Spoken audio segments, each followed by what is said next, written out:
Italy, the winter of 1944. A ridge in the Apennine Mountains, above the valley of the Rapido. An American infantryman lies in frozen mud, with a shell fragment lodged deep in his abdomen. By every rule of war that had governed a wound like his for the previous 4 centuries, he is already a dead man. He simply does not know it yet. The rule is a matter of arithmetic. A wound of this kind fills the abdominal cavity with blood faster than the body can replace it. The man has perhaps a few hours before his blood pressure falls past the point of return, and he is lying on a mountain that no wheeled vehicle can climb.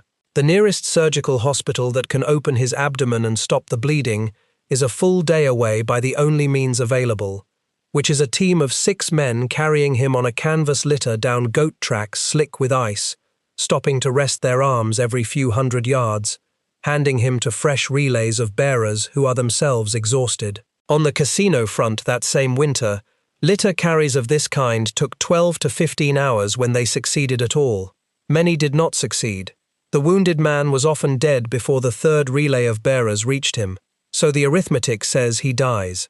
He has lost too much blood, and he is too far from the surgeon, and the mountain is too steep, and the war does not pause to accommodate the wounded.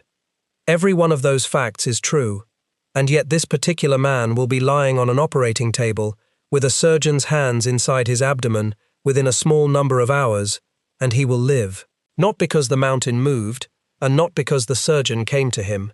He will live because of 2 things that had no obvious reason to be anywhere near that ridge. The first is a small, slow, unarmed airplane built from steel tubing and cotton fabric, a machine a strong man could very nearly lift by the tail, powered by an engine smaller than the one in many family automobiles. The second is a pint of human blood that had been inside the body of a factory worker in Ohio less than 2 weeks earlier. Neither of those things was supposed to decide anything, and here is the detail that turns this from a story about medicine into a story about war. Across the line, the German army that faced the Americans in Italy, and later in France, was in most respects that a professional soldier would measure the equal of its enemy, and in some respects the superior. German tactical doctrine was studied and admired. German junior officers led with an initiative their opponents envied. And German medicine, at the level of the individual doctor and the individual surgeon, was as skilled as any in the world. Yet when American medical officers were finally able to walk through captured German hospitals and interview German doctors in 1945, they recorded something that reads almost like disbelief. They found evidence of men who had died on German operating tables for the simple reason that there was no blood to give them, no bank of stored blood, no dried plasma, nothing to pour back into a body that had been emptied. The German surgeon, in many cases every bit as good as his American counterpart, could stand over a patient he knew exactly how to save and watch him die for want of a pint of fluid that the American army was flying across an ocean by the 100,000. So the question that organizes everything that follows is not why American surgeons were better, because man for man they often were not. The question is, why 2 armies of comparable skill produced such different odds of survival for a wounded man. And the answer has almost nothing to do with medicine as a doctor would understand it. It has to do with a decision, made years before the war, to treat the wounded soldier not as a medical problem to be solved at the front, but as a problem of movement and supply to be solved across 3,000 miles. It has to do with an airplane that was never designed to carry a casualty, and a blood supply that no army in history had ever attempted to build. And it begins, as these things often do, with a piece of equipment that almost everyone in a position of authority thought was a waste of money. Consider the airplane first, because it is the easiest part of this story to dismiss, and the people who dismissed it were serious professional men. In the years before the war, the United States Army held a series of large training maneuvers, the biggest of them across Louisiana and the Carolinas in 1941. Among the tanks and the trucks and the marching divisions, a handful of civilian light airplanes turned up, ordinary machines of the kind a weekend flyer might own, flown in many cases by their civilian owners. They were Piper Cubs and Aeroncas and Taylorcrafts, tiny high-wing monoplanes with 2 seats, one behind the other. The story that has come down to us is that a senior officer, watching these little machines hop from one open field to the next, from a pasture to a road to a farmer's meadow, remarked that they looked like grasshoppers. The name stuck. For the rest of the war, and for the men who flew them, they were the grasshoppers. The military version that emerged from the Piper Cub was designated the L4.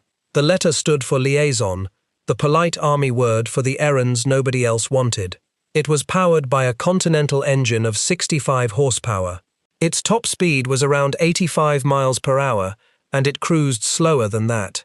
It carried no armor, no guns, and no protection of any kind. Its structure was steel tube, covered in doped cotton, which is to say, a rifle bullet passed through it as though through a tent. It cost the army somewhere in the region of $2,600, at a time when a single-engine fighter cost $50,000 and a heavy bomber cost far more than that. To a general who thought in terms of firepower, the L4 was almost an insult, a toy that had wandered onto a battlefield. But the toy could do something no fighter and no bomber could do. It could land almost anywhere and stop almost at once. Clearing a 50-foot obstacle at the edge of a field, an L4 needed only a few hundred feet of ground to get down and halt. Its landing run over such an obstacle was under 500 feet, and a skilled pilot working into a headwind could better that. It could put down on a road, a beach, a plowed field, a gravel bar in a river, a strip of pasture between two hedges. It stalled, which is to say it stopped being able to fly, at under 40 miles per hour, which meant it touched the ground barely faster than a car on a country lane, and it could take off again from the same short scrap of ground. In an army that otherwise needed graded runways and engineers and steel matting to fly its aircraft, here was a machine that operated from the same dirt the infantry walked on. The army did not buy the grasshopper to carry the wounded. It bought the grasshopper to solve an old and bloody problem in the use of artillery. For a gun to hit a target it cannot see, someone must observe where the shells are falling and correct the aim. That idea had a home, and it was an unglamorous one. It was the Field Artillery School at Fort Sill, in Oklahoma, out on the southern plains, an institution of the sort the country between the wars barely thought about. The American Army of the 1930s was a small and poor thing, ranked far down the list of the world's armies, starved of money through the long years of the Depression, with little prestige and less political weight behind it. But in certain quiet corners of it, men took the last war seriously and argued about how the next one should be fought. At Fort Sill, the argument was about the eyes of the guns. Balloons were vulnerable and tethered. The big observation aircraft the Air Corps controlled were fast, expensive, and rarely available to a mere artillery battalion when it needed them. What the gunners wanted was something small and cheap and their own, a machine that lived with the battery, flew when the battery said fly, and answered to the battery commander rather than to a distant air headquarters. That last point started a bureaucratic war of its own, and it is worth a moment because it shows how close this whole idea came to never happening. The Army Air Forces, and its commander in particular, resisted the notion that the ground army should operate its own aircraft at all. Aviation, in that view, belonged to the airmen, all of it, and parceling little airplanes out to artillery battalions was an offense against the principle of centralized air power. The field artillery pushed back, backed by what the 1941 maneuvers had shown and by senior friends in the War Department, and after a long and unglamorous struggle over paper and principle, the gunners won. On the 6th of June 1942, exactly 2 years to the day before the Normandy landings, the War Department authorized organic air observation for the field artillery.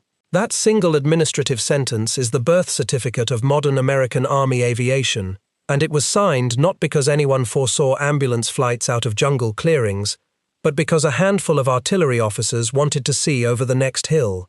Each artillery battalion would receive 2 light aircraft, their pilots, and a mechanic.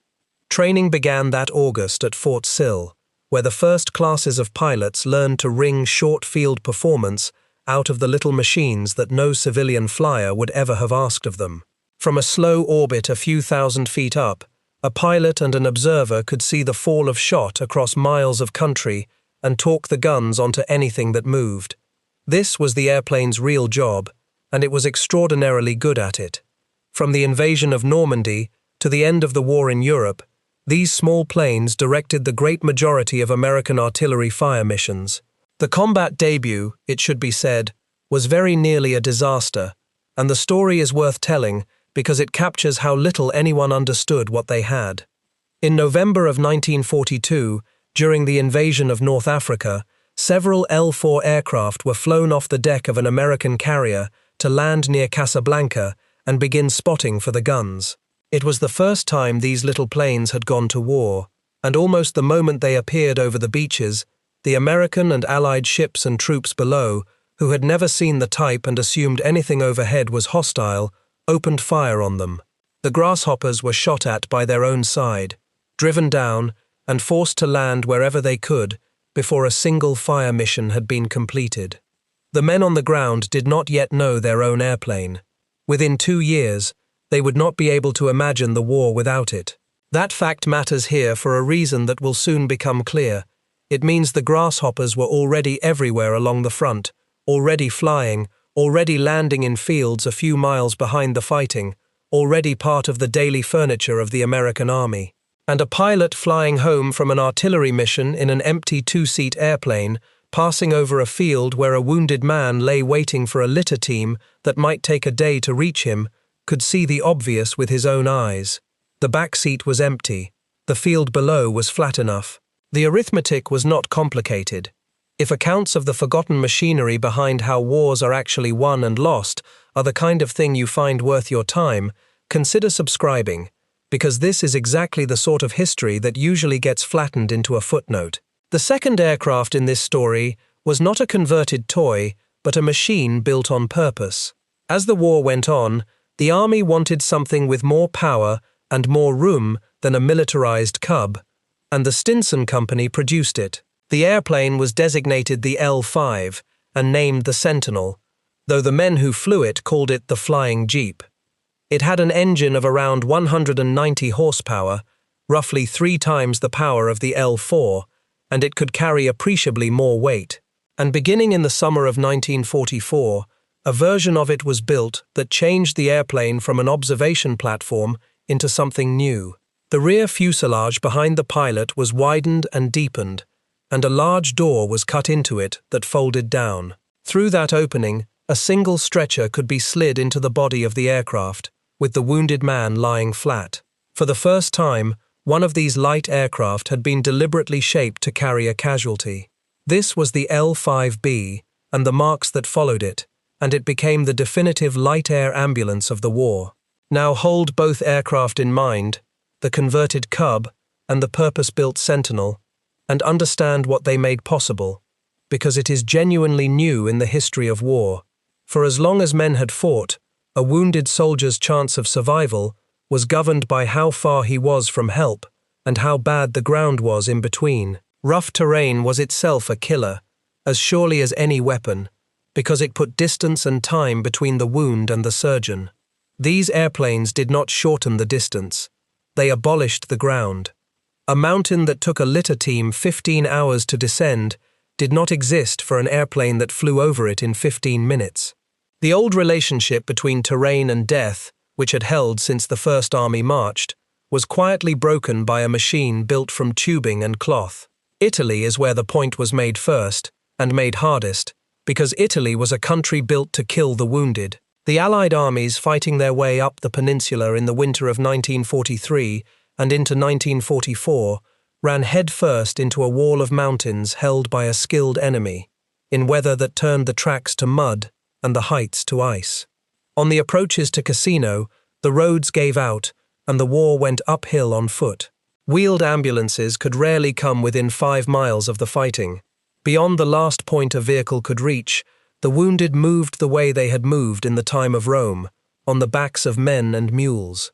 Litter bearers worked in teams and in relays, and the carries were so long and so steep that a single casualty might need 6 men and the better part of a day. On one stretch of the Cassino front in January of 1944, one medical battalion put 16 litter squads to work along a 5-mile mountain path and the Corps as a whole threw hundreds of extra bearers into the job of simply carrying men down out of the hills. Mules were loaded with litters lashed to their flanks. In the worst places, wounded men were lowered down rock faces on ropes, in a sling rigged like the breeches buoy used to take sailors off a wreck. This was the alternative to the airplane. This was what a wound in the mountains meant. And it was lethal in its own right, because every hour a man spent being carried was an hour his body spent bleeding and failing. Against that, the arrival of the Sentinel in Italy in the spring of 1944 was not a convenience. It was a reprieve from geography. A casualty who faced 8 or 12 hours on a swaying litter, handed from exhausted team to exhausted team down an icy track, could instead be laid in the back of a light airplane and flown over the same ridge in a quarter of an hour, set down beside a hospital while the litter teams who would have carried him were still lacing their boots.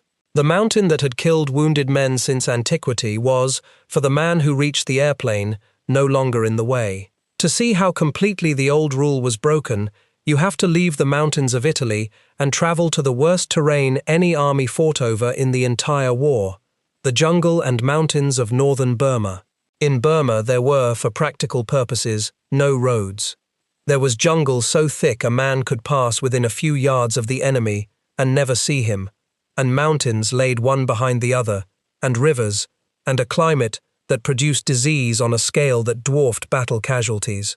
Into this, the Allies sent long-range penetration columns, the British and Commonwealth force under Ord Wingate, known as the Chindits, and the American force, known as Merrill's Marauders.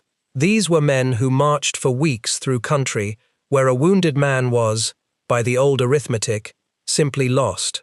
There was no ambulance because there was no road for an ambulance. There was no field hospital within reach because there was no reach. A man wounded deep in the Burmese jungle, by every precedent in military history, would be carried by his exhausted comrades until he died, or he would be left behind. The Americans and the British did something in Burma that had never been done at that scale. They flew the wounded out in light airplanes. A specially formed unit, the 1st Air Commando Group, was created to support Wingate's operations, and among its aircraft were around 100 light planes, Vigilants and Sentinels. When a column took casualties, the men would hack a rough strip out of a jungle clearing or a paddy field, and the light planes would come in, one at a time, land on that improvised scrap of ground, take on a wounded man, and fly him out to a larger airfield, from which transport aircraft carried him on to a proper hospital in India. Clearings that had held nothing but wounded men and the enemy became, for a few minutes at a time, the busiest aerodromes in Asia. The official United States Army history of Merrill's Marauders records what this meant in plain words. The liaison squadron flying the light aircraft, it states, evacuated the great majority of the Marauders' casualties from the combat zone, landing on sandbars and rice paddies and jungle strips, and getting the wounded to treatment, often within a few hours of their being hit. And it states the reason with a bluntness that official histories rarely use. Speed in carrying the wounded to where they could be treated, it says, saved the lives of many men who could not have survived the journey overland through the jungle. Read that again, because it is the whole argument in a single sentence. The men were not saved because the wound was less severe. They were saved because they did not have to make the overland journey, and the thing that spared them that journey was a small airplane. The numbers underneath that statement are worth stating carefully, because they show the change as a clear before and after. Early in the North Burma campaign, before the little airstrips existed, the interval between a man being wounded at the front and his admission to a fixed hospital in the rear was commonly measured in days, 7 days, 10 days, sometimes as many as 14. After roughly 20 of these liaison airstrips had been scratched out of the country, the Army's own medical historians recorded that between the 6th of March and the 14th of April 1944, that interval fell to an average of about 48 hours. And in the fighting for the town of Myitkyina, a quarter of the casualties reaching one general hospital had been wounded that very same day. A wound that would once have meant a week's agonized journey, or no journey at all, now reached skilled surgery in 2 days or less. That is not an improvement in medicine. It is a rewriting of the geography of survival. Burma also produced a moment that belongs in this story because it points at the future. In April of 1944, one of the light planes, carrying wounded men out of the jungle, was itself forced down behind Japanese lines in country where no fixed-wing aircraft could hope to land and lift them out again. The wounded and the pilot were trapped in a small clearing hemmed in by trees. What came for them was a machine almost nobody in the army had yet seen work in combat, an early Sikorsky helicopter, a fragile and underpowered contraption that could barely lift itself, and one passenger in the thin, hot air. Its pilot, a young lieutenant named Carter Harmon, flew it forward to the clearing and lifted the men out one and two at a time, making several trips over 2 days, nursing the straining engine in and out of a hole in the jungle.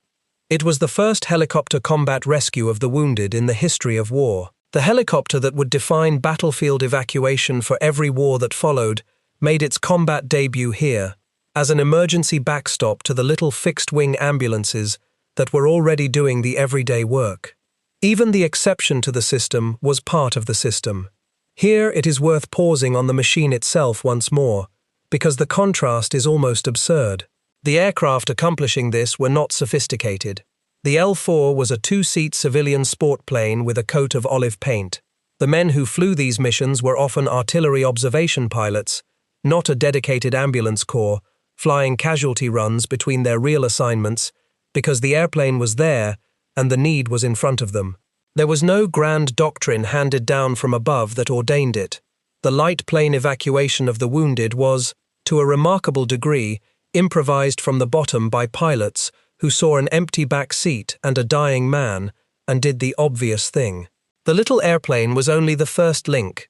Behind it stood the other half of the air evacuation system, the part the army actually planned and built on purpose, and it ran on large transport aircraft, flying from established airfields far to the rear.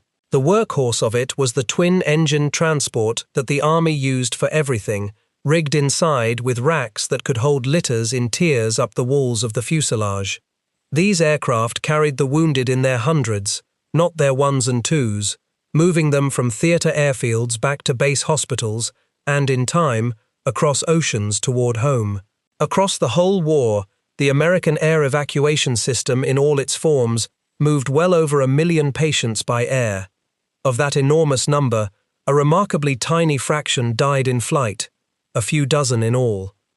The system was not only vast, it was extraordinarily safe. On board those transports rode a new kind of soldier, the flight nurse. These were army nurses, trained specifically to keep wounded men alive in the air, in an unpressurized cabin that climbed to altitudes where the cold bit hard and the thin air pressed on damaged lungs and swelling wounds. The first class of them graduated in Kentucky early in 1943. Around 500 flight nurses served through the war, and they flew in every theater, and some of them died doing it. Because the transports that carried the wounded often carried cargo and troops the other way, they could not be marked with the protective Red Cross, and so the flight nurse flew in an aircraft that was, in the eyes of the enemy, a legitimate target. The scale of what became possible was captured in a single early flight in January of 1943, when a young nurse named Elsie Ott was sent, with almost no notice and no prior experience of the work, to accompany a group of patients on an air journey that began in India and ended in Washington. A trip that by sea would have consumed a month or more took her a matter of days. It was the first intercontinental air evacuation of the war, and it pointed at everything that was coming. So there were two systems, meeting somewhere behind the lines. There was the great planned machine of transports and flight nurses moving the wounded in bulk across the rear and across the world. And there was the little improvised business of the grasshopper at the very front, the piece that reached right up to the edge of the fighting and plucked a man off a mountain or out of a paddy, a job nobody had formally assigned to anyone. The transports could not land in a jungle clearing. The grasshopper could not cross an ocean. Between them they carried a wounded man the whole way, from the scrap of pasture where he fell to a hospital bed at home, and neither half worked without the other. Now we come to the part of the story the airplane only sets up. because getting a wounded man to a surgeon quickly is worth a very great deal, but it is worth almost nothing if the man has already bled to death on the way, and it is worth little more if he reaches a table where there is nothing to replace the blood he has lost. Speed buys time, but time has to be spent on something, and the thing the Americans spent it on was a river of human blood that ran from the arms of civilians on one side of the world to the veins of soldiers on the other, a system so large and so improbable that no army had ever built anything like it, and the enemy never built one at all.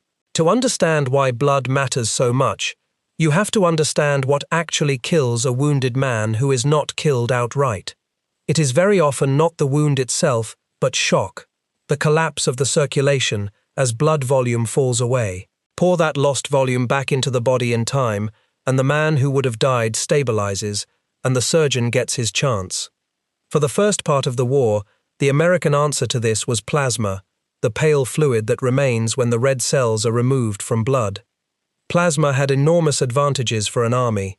It could be dried to a powder, shipped anywhere, stored for long periods, and reconstituted with sterile water at the bedside. And because the red cells were gone, it could be given to any man regardless of his blood type, without testing. In the field, it came as a compact package, a tin of dried plasma and a can of sterile water that a medic could carry forward and use on a man lying in a ditch.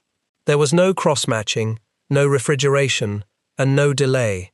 That simplicity is why plasma reached the wounded man first, often within minutes, at the aid station closest to the fighting. The American Red Cross built a national program to collect it, and the scale of that program is difficult to take in. Between the winter of 1941 and the autumn of 1945, American civilians gave more than 13 million donations of blood, the largest organized collection of blood the world had ever seen. More than 10 million pints of it were turned into dried plasma and sent to the war. Ordinary people rolled up their sleeves in church halls and factory canteens and mobile collection units that moved from town to town and gave a pint and went back to work. The collection rose year on year as the war grew, from tens of thousands of pints in the first year to millions in the last. The single heaviest week of collection of the universal donor type, the blood that can be given to almost anyone, came in March of 1945, time to feed the meat grinder of Iwo Jima, when very nearly 15,000 pints were drawn in 6 days. A civilian gave blood in an American city, and a week or two later, on a volcanic island on the far side of the planet, a Marine received it. That was the machine working as designed. But plasma, for all its convenience, has a limit written into its chemistry. When you remove the red cells, you remove the body's means of carrying oxygen.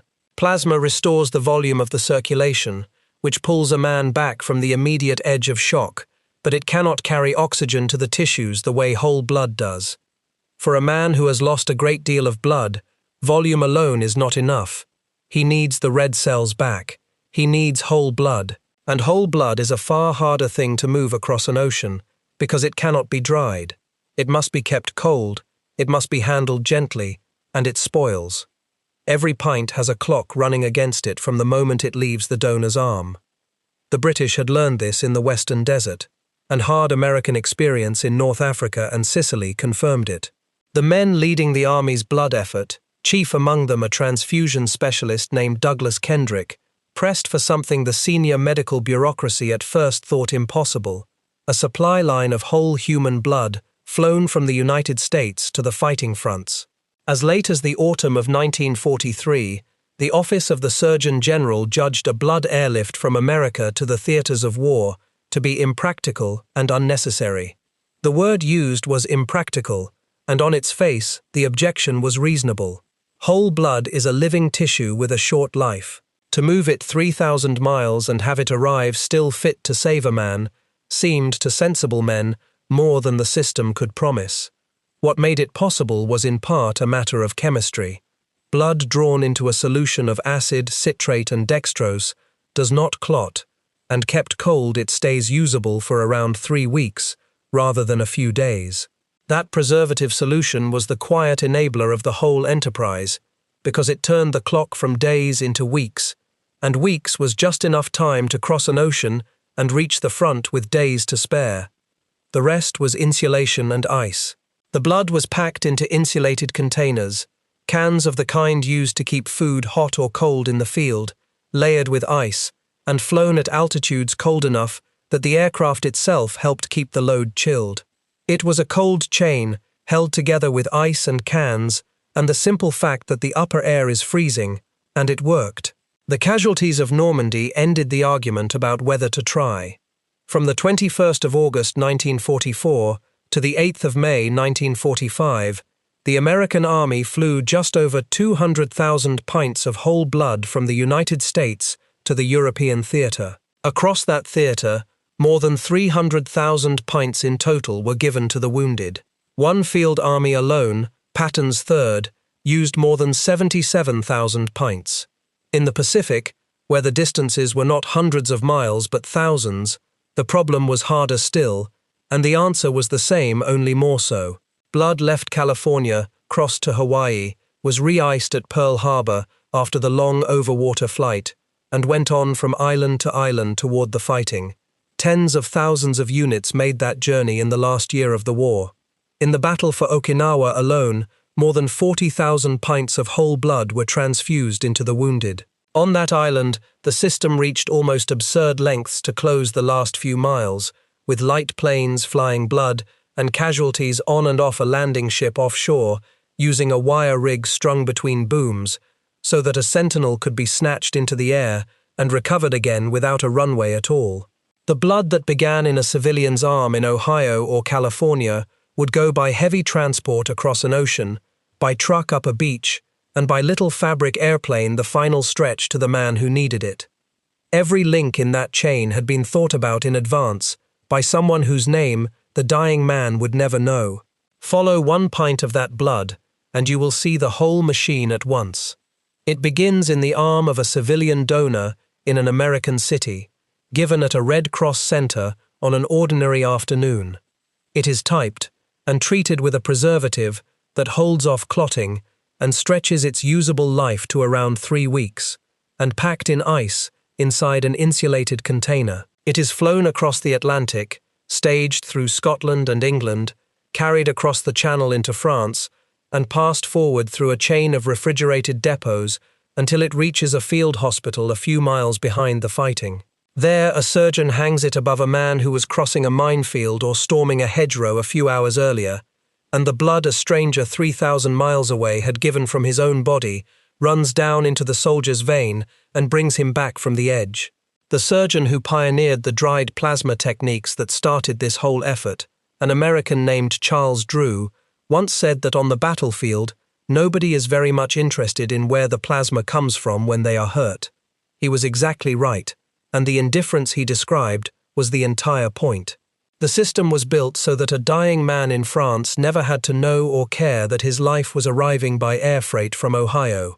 A word about Charles Drew is necessary here, because a false story about him has been repeated so often that many people now believe it.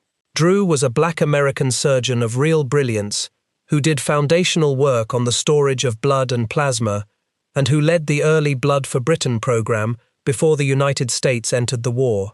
He died in a car accident in North Carolina in 1950. The story often told is that he bled to death after the crash because a whites-only hospital refused to give him a transfusion, a bitter irony given his life's work.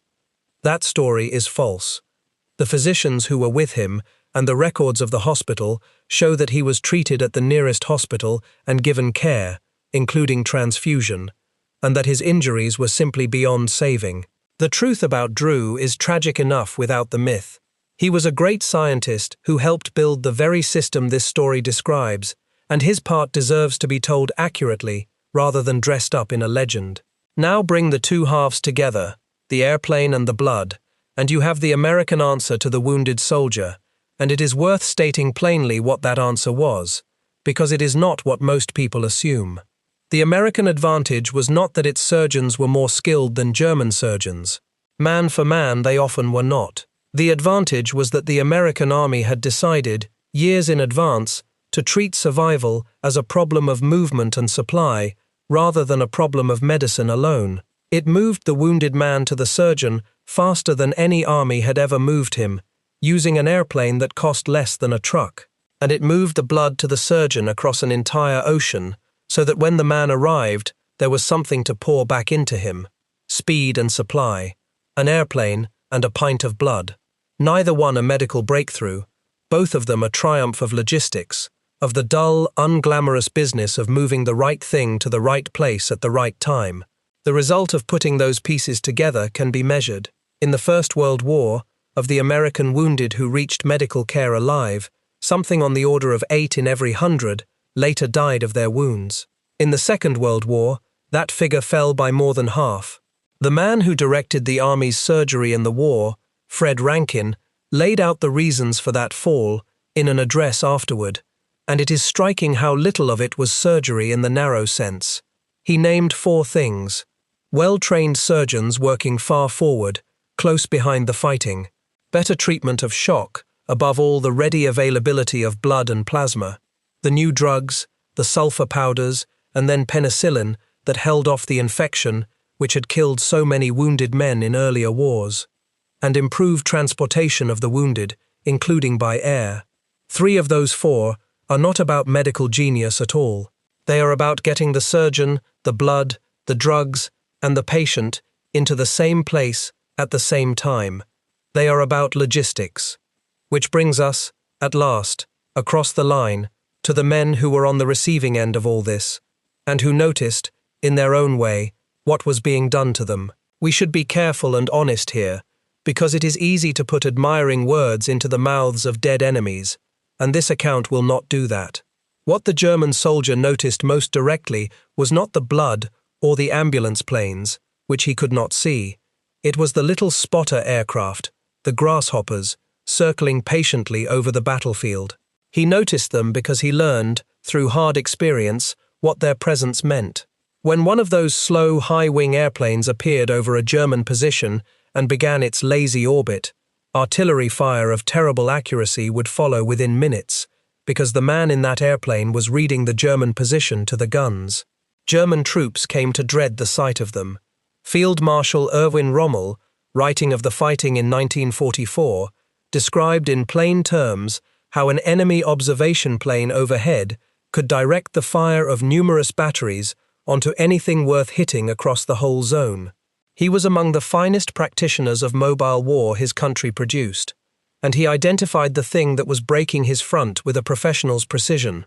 It was the enemy's enormous superiority in artillery and in the air, he wrote, and an outstandingly large supply of ammunition. He was describing, without perhaps fully knowing it, the same little airplane that on other days was carrying wounded Americans off the mountains. There is a quotation often attached to these aircraft in which a captured German officer is said to have called them the angels of death, or words to that effect. It is a vivid line, and it may well capture something real about how the grasshoppers were feared.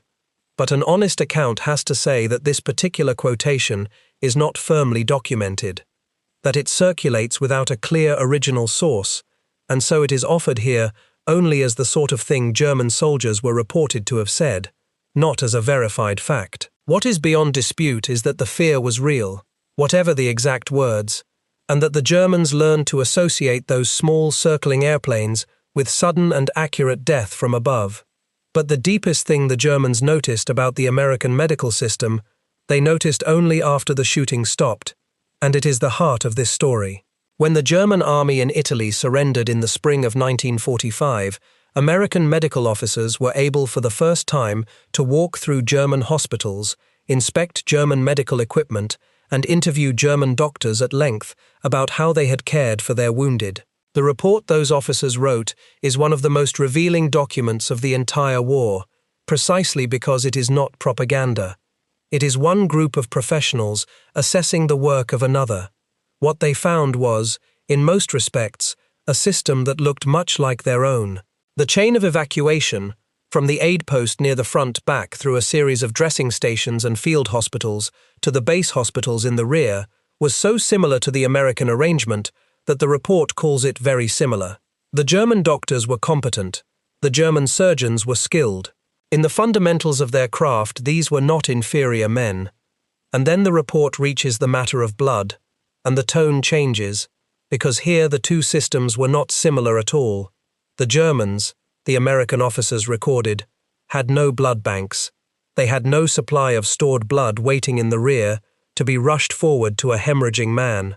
Their method of transfusion was the direct method, taking blood from one person and putting it into another on the spot, which requires a willing donor of the right type to be physically present at the moment of crisis, a thing that is very often impossible in the chaos just behind a battle. Plasma, the report states flatly, was unobtainable, and then it records the consequence in a sentence that ought to be read slowly. Many patients, it says, died from bleeding to death because neither blood nor any substitute for it was available at the field hospitals. There were no blood banks to restore the blood these men had lost. Sit with that for a moment, because it is the exact mirror image of the American story.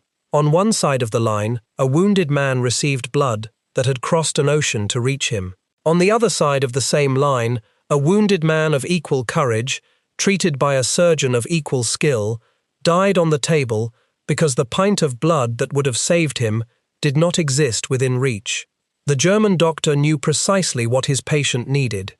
He had the knowledge, the training, and the hands to save him.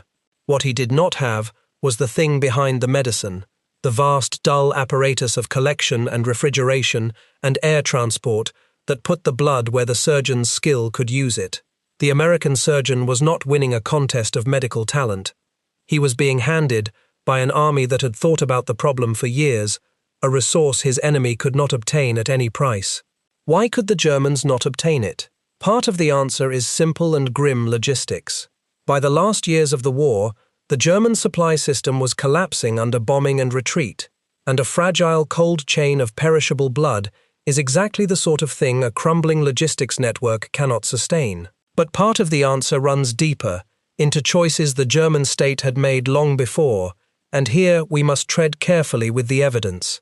The German doctors interviewed after the surrender themselves suggested that the ideology of the Nazi state had damaged the honest practice of medicine in their country, and there is truth in that. A regime obsessed with the supposed purity of blood in a racial sense was poorly placed to build the practical, indifferent, industrial blood banking that treats one man's blood as freely interchangeable with another's.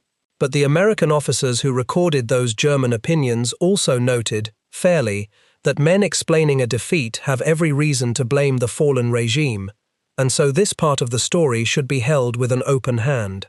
What is certain is the outcome. Germany fought the entire war without a stored blood supply that could reach its wounded in time, and its soldiers died of that absence, in numbers no one will ever count exactly. It would be wrong, and this account will not pretend otherwise, to claim the Germans were simply backward at moving their wounded through the air. They were not.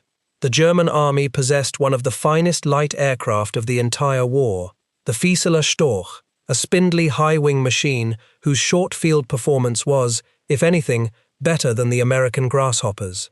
It could land in an almost impossibly short distance and take off again from a space not much larger than a tennis court, and there was a version of it fitted to carry a stretcher. The Germans used it, and larger aircraft too, to evacuate wounded men, and they did so with skill. In the narrow question of flying a casualty out of a tight corner, the Germans were not behind at all.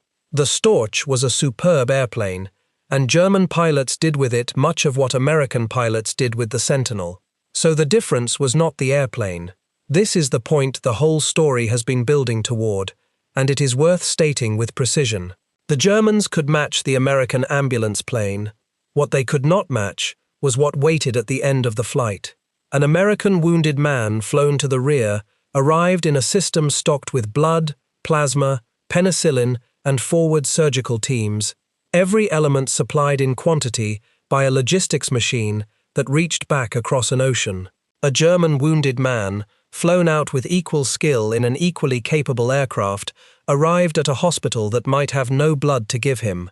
The airplane was only ever half the answer.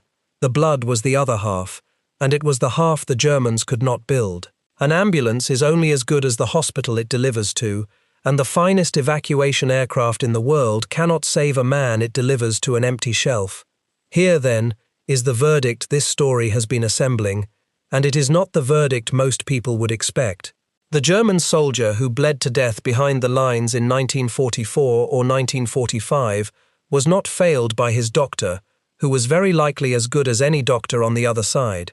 He was not failed by his army's aircraft, which were excellent.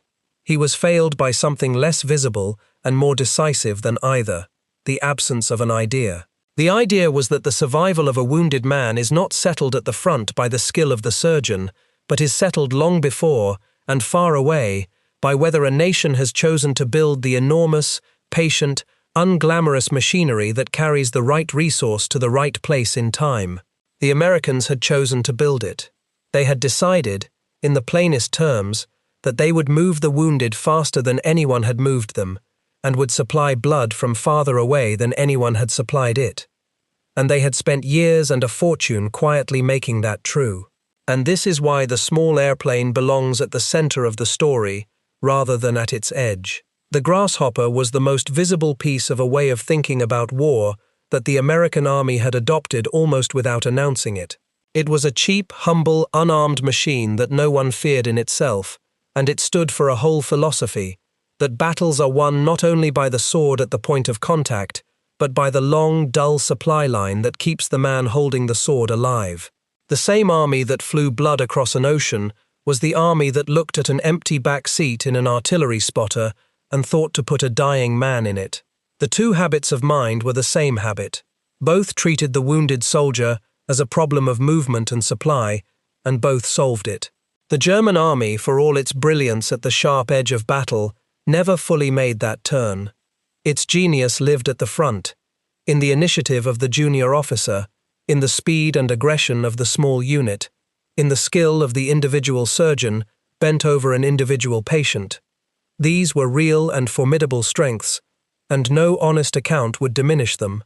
But the American strength lived somewhere the German strength did not reach, in the design of a system so large that no single soldier could see the whole of it, a system that had already decided the fate of the wounded man before he was even wounded, by making sure that speed and blood would be waiting for him. One army trusted the man at the point of contact, the other army trusted the machine standing behind him. Both were coherent ways to fight a war. Only one of them was flying blood to the mountains. Return, at the end, to the ridge in the Apennines where this began, and to the American infantryman with the shell fragment in his abdomen, the man the old arithmetic had already condemned. By every rule that had governed war for 4 centuries, the distance and the mountain and the lost blood should have killed him. Instead, a small fabric airplane dropped onto a scrap of pasture no vehicle could reach, and a pilot, who was supposed to be spotting for the guns, slid a stretcher into the back, and lifted off over ground that would have taken a litter team a day to cross, and set the man down a short flight later beside a hospital where a pint of blood from a stranger, half a world away, was already waiting on the ice. The surgeon opened his abdomen and stopped the bleeding and gave him back the blood he had lost, and the man lived to grow old. Nothing about that was a medical miracle. It was an airplane worth less than a truck, and a pint of blood that had crossed an ocean, delivered by an army that had decided, long before that morning, that no wound would be left to the mercy of the ground it happened to fall on. The German officers who studied the American army went looking for the secret of it, and kept arriving at the same unglamorous answer their enemy had arrived at years earlier. It was never a matter of braver soldiers or better surgeons. It was the airplane and the blood, and the vast quiet machine, that put them both exactly where a dying man needed them to be. If this account was worth your time, a like genuinely helps it reach more people who care about the history behind the history, and subscribing means the next one will find you when it lands.